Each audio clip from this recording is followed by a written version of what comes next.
आज का टॉपिक होगा हम लोग का अवतल दर्पण द्वारा प्रतिबिंब का बनना। अवतल दर्पण द्वारा प्रतिबिंब का बनना।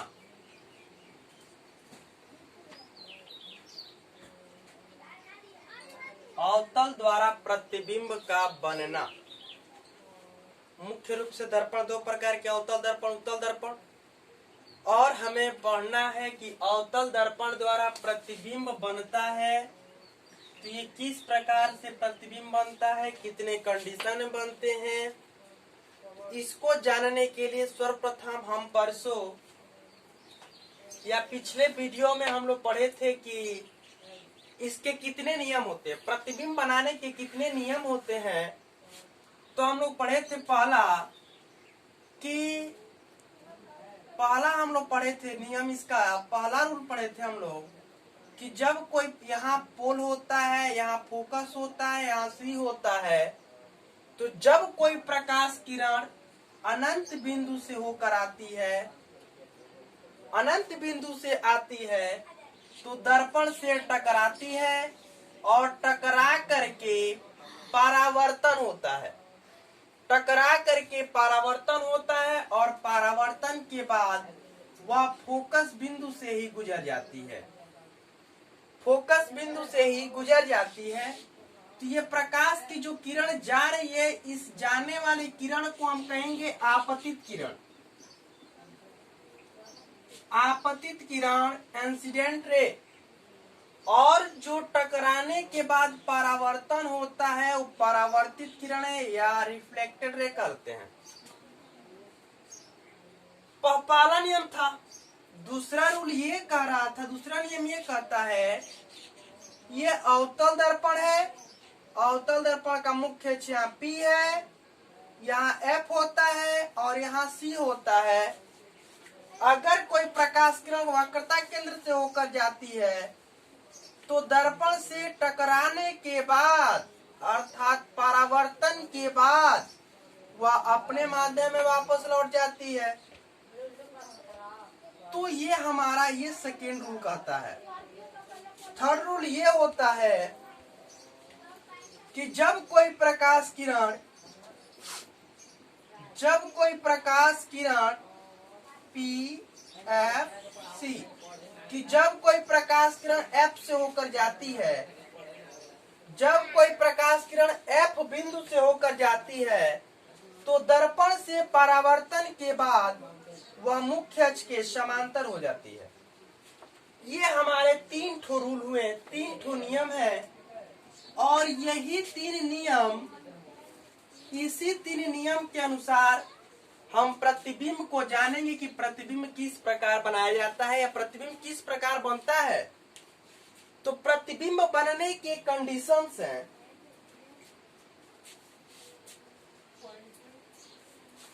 प्रतिबिंब के 4 कंडीशन हमको पता होना चाहिए। जब प्रतिबिंब बनेगा तो उसमें 4 कंडीशन जरूर आएगा।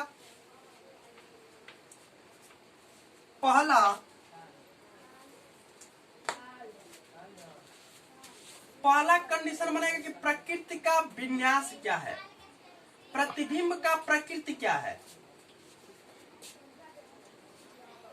प्रतिबिंब की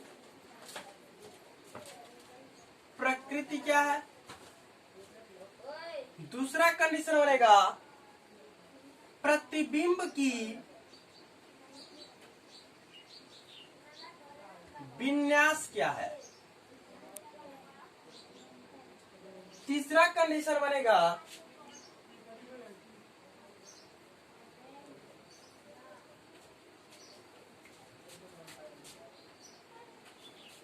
प्रतिबिंब की स्थिति क्या है।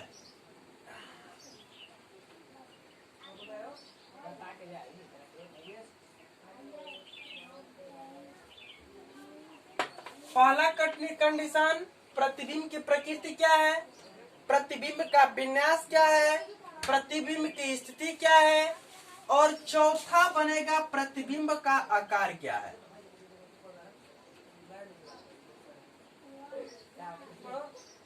प्रतिबिंब का आकार क्या है।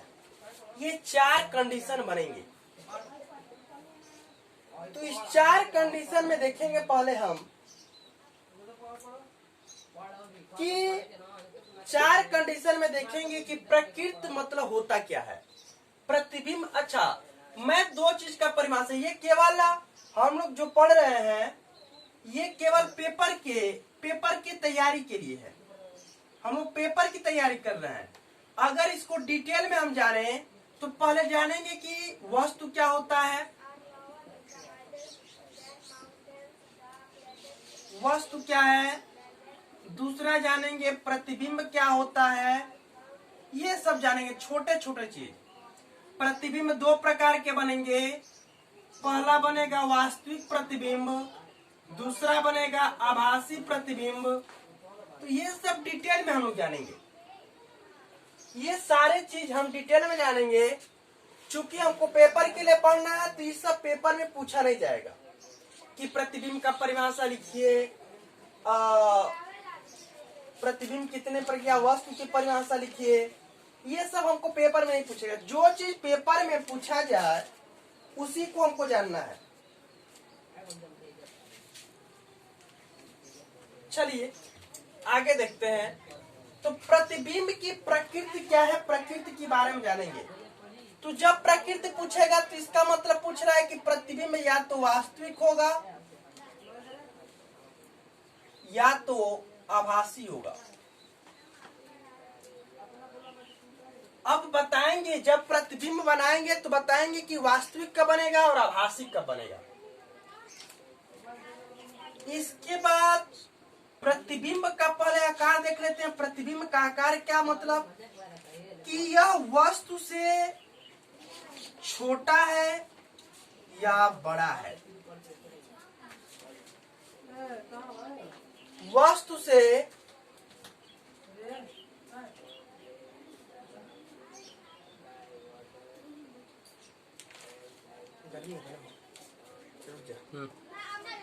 तो हम जानेंगे कि प्रतिबिंब का आकार मतलब यह वस्तु से छोटा बन रहा है कि बड़ा बन रहा है। प्रतिबिंब की स्थिति कि प्रतिबिंब बन रहा है तो कहाँ बन रहा है, इसकी बनने की कंडीशन बताया जा रहा है कि फोकस पर बनेगा, कि सेंटर फोकस के बीच बनेगा, कि सेंटर पर बनेगा, कि सेंटर से पहले बनेगा। ये बताया कि प्रतिबिंब की स्थिति, प्रतिबिंब कहाँ स्थित है। और प्रतिबिंब का विन्यास का मतलब पूछा जा रहा है। प्रतिबिंब का विन्यास मतलब बनना है, कैसे बन रहा है, उल्टा बन रहा है कि सीधा बन रहा है, ये आपसे पूछा जा रहा है। तो ये 4 चीज, 4 कंडीशन आपसे हमेशा पूछेगा। 4 चीज आपसे ये पूछा जाएगा और यही प्रतिबिंब में 4 चीज आपको बताना है। तो देखेंगे इसमें पहला हेडिंग होगा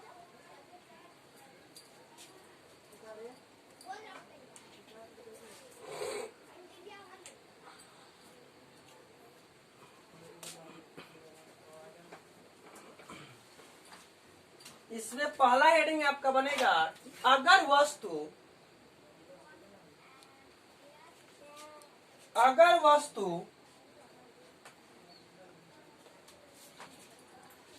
यहाँ पहला वस्तु की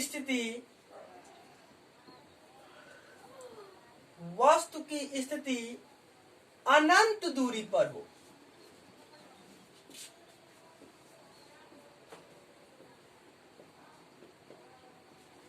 वस्तु की स्थिति अनंत दूरी पर, इनफाइनाइट, मतलब अवतल दर्पण। हम अवतल दर्पण पढ़ रहे हैं पहले, तो अवतल दर्पण बनेगा। अवतल दर्पण ये पेंट होगा, ये आपका बन गया मुख्य अक्ष का, ये हो गया P, ये हो गया F और ये हो गया C। और कह रहा है कि वस्तु को अनंत पे रखा जाए, यहाँ पे अनंत पे रखा जाए तो इसके द्वारा प्रतिबिंब की स्थिति क्या होगी, प्रतिबिंब की प्रकृति क्या होगी, विन्यास क्या होगा, 4 कंडीशन, चारों इसके अलग अलग कंडीशन होंगे क्या। तो पहले जानेंगे यहाँ पे कोई वस्तु है तो किसी वस्तु से आने वाली प्रकाश किरण जब आकर के यहाँ दर्पण पे टकराएगी, दर्पण पे टकराएगी और टकरा करके फोकस बिंदु से होकर गुजर जाएगी।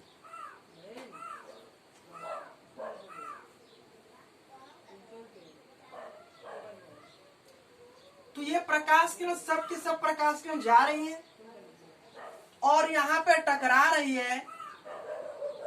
टकराने का मतलब कि यह परावर्तन हो रहा है और परावर्तन के बाद सभी के सभी प्रकाश किरण फोकस बिंदु पर मिलेंगी। हमारा फर्स्ट रूल था कि जब कोई प्रकाश किरण मुख्य अक्ष, ये क्या है, मुख्य अक्ष, मुख्य अक्ष है, तो ये कहता है कि जब कोई प्रकाश किरण मुख्य अक्ष के, ये पूरे के पूरे, ये मुख्य अक्ष के क्या है, सभी के सभी प्रकाश किरण समांतर है। जब कोई प्रकाश किरण मुख्य अक्ष के समांतर चलती है, जब कोई प्रकाश किरण, जब कोई प्रकाश किरण मुख्य अक्ष के समांतर चलती हैं, मुख्य अक्ष के समांतर चलती हैं,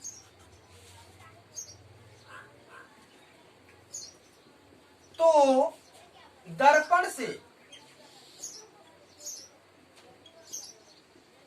परावर्तन के पश्चात, परावर्तन के बाद लिख लेते हैं, परावर्तन के बाद फोकस बिंदु से होकर गुजरती है, फोकस बिंदु F से होकर गुजरती है।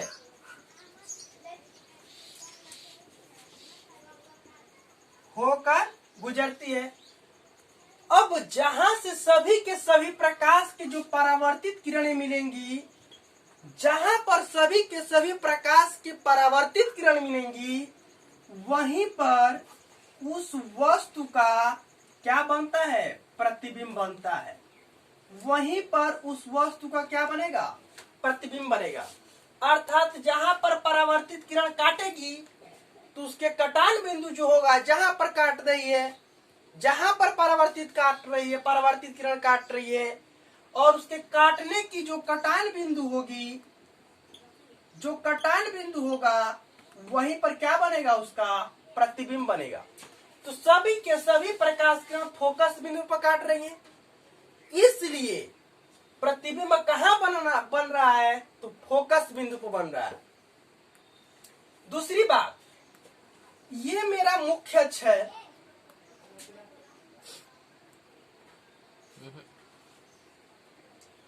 ये मेरा मुख्य अक्ष है, इसको मिटा देते हैं। ये मेरा मुख्य अक्ष है। अगर मुख्य अक्ष के ऊपर प्रतिबिंब बन रहा है इस प्रकार, तो ये सीधा प्रतिबिंब होगा। मुख्य अक्ष के नीचे बन रहा है तो ये मेरा उल्टा प्रतिबिंब बनेगा। यही दर्पण है, ये दर्पण है, ये आपका यहाँ पे दर्पण है। देखिए यहाँ पे ये दर्पण है। अगर ये दर्पण के पहले बन रहा है, दर्पण के सामने बन रहा है, दर्पण के सामने बन रहा है, तो ये बना हुआ प्रतिबिंब वास्तविक प्रतिबिंब कहलाएगा। और दर्पण के अगर ये पीछे बन रहा है तो ये आभासी प्रतिबिंब बनेगा, ये आभासी प्रतिबिंब कहलाएगा। प्रतिबिंब की स्थिति, जहां पर प्रतिबिंब बन रहा है उसी का क्या है, स्थिति है। इसके कंडीशन लिखते हैं। इसका कंडीशन लिखा जाए कि इसके 4 कंडीशन कौन कौन से हैं।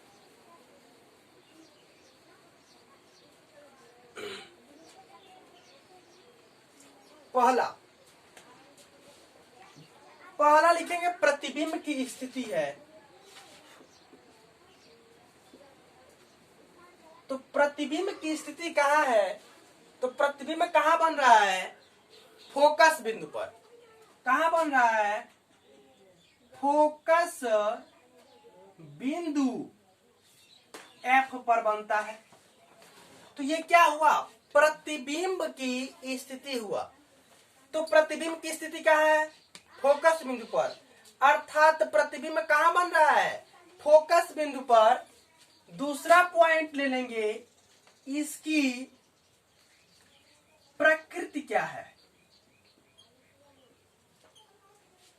इस प्रतिबिंब की प्रकृति क्या है? तो प्रकृति का मतलब यह हुआ कि प्रतिबिंब आभासी है कि वास्तविक है। तो हम बताएं कि जब दर्पण के सामने बने तो प्रतिबिंब यहां पे बन रहा है, तो दर्पण के सामने है, तो सामने है, तो इसका मतलब ये कैसा है? वास्तविक है। कैसा है? वास्तविक प्रतिबिंब है। तीसरा पॉइंट देखा जाए, स्थिति पूछे फोकस बिंदु पर और प्रकृति पूछे वास्तविक बनेगा, और आपका आगे पूछे विन्यास क्या है। तो विन्यास का मतलब ये हुआ, विन्यास का मतलब ये हुआ कि ये किस प्रकार से बना हुआ है। सीधा बना हुआ है कि उल्टा है। तो चूंकि यह बिंदु के आकार का है, चूंकि यह बिंदु के आकार का है, इसलिए उल्टा सीधा का कोई अर्थ नहीं है इसमें। उल्टा सीधा का इसमें कोई अर्थ नहीं है। परंतु कहीं कहीं आपको इसमें लिखेगा, इसमें लिखा जाएगा उल्टा या सीधा का कोई अर्थ नहीं है।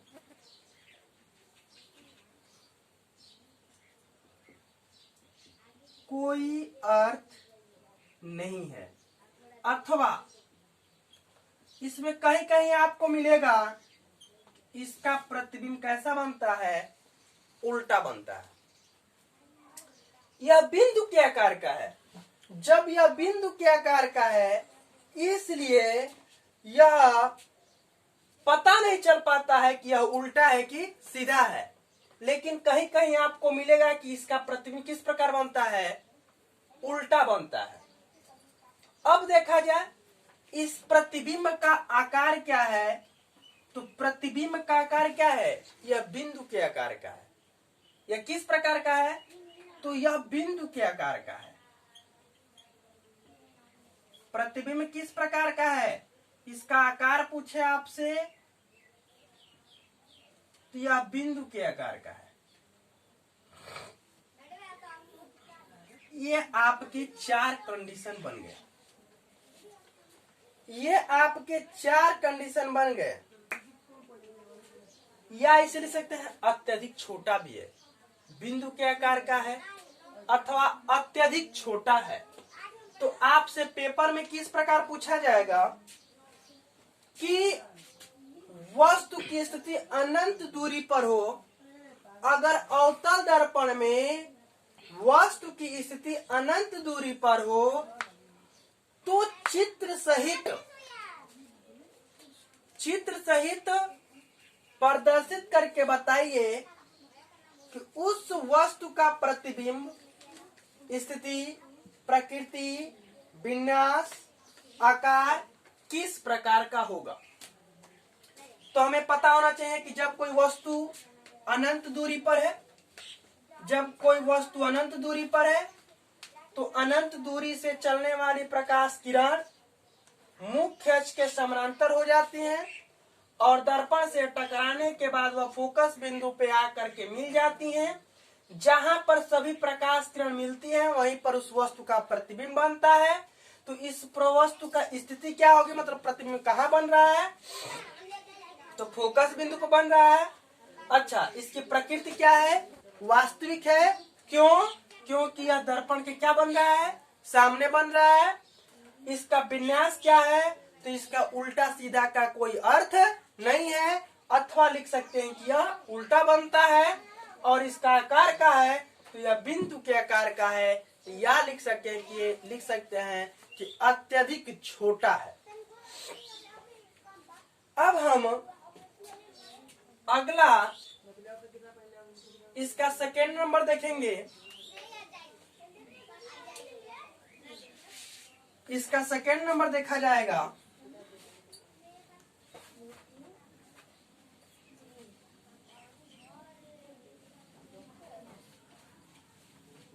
इसका सेकेंड नंबर आपका होगा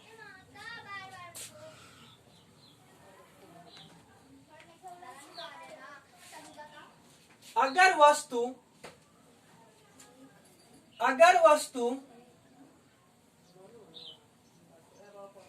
वक्रता केंद्र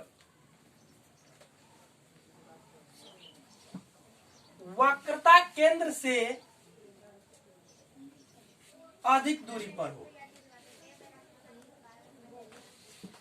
वक्रता केंद्र C से अधिक दूरी पर हो।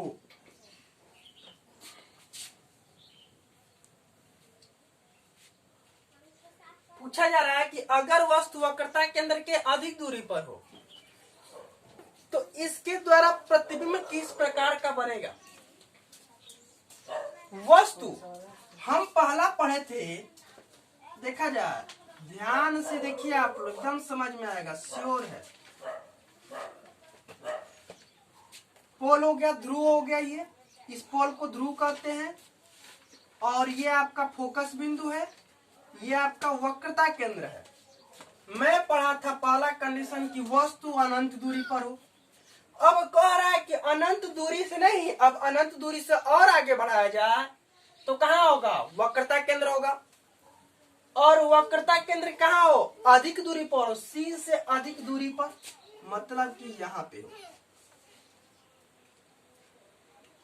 यहाँ पर होगा। तो आगे क्या होगा, अगर यहाँ पर कोई प्रकाश, यहाँ पे कोई वस्तु है, अगर यह वस्तु से प्रकाश किरण कोई जा रहा है ऐसे, अगर इस वस्तु से कोई प्रकाश किरण जा रहा है तो यह समांतर प्रकाश किरण हुआ, समांतर प्रकाश किरण हुआ। और इस समांतर प्रकाश किरण जब दर्पण से टकराएगा तो यह फोकस बिंदु से होकर गुजर जाएगा, क्योंकि जानते हैं कि जब कोई प्रकाश किरण मुख्य अक्ष के समांतर चलती है तो दर्पण से परावर्तन के बाद यहाँ टकरा रही है, टकराने के बाद परावर्तन के बाद फोकस बिंदु से होकर गुजर जाती है। ये मेरा पहला रूल था। दूसरा